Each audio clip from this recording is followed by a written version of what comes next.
Alright, what's up guys? Welcome back to my channel. So for today's video guys, magpa-Paunin update. Kunting kaganapan ng Paunin sa Sokmed guys. But more on ini update kaganapan sa Boracay with her best friend. So ayan yung pinost ng best friend niya. Then ayan, from best friend din to na video guys. Ayan, so busy sa phone pa kasi Pau Charis. So ayan, ito naman yung mag-dinner na sila guys.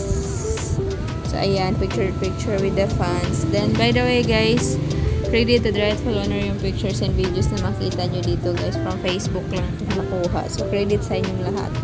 So ayun lang siya guys.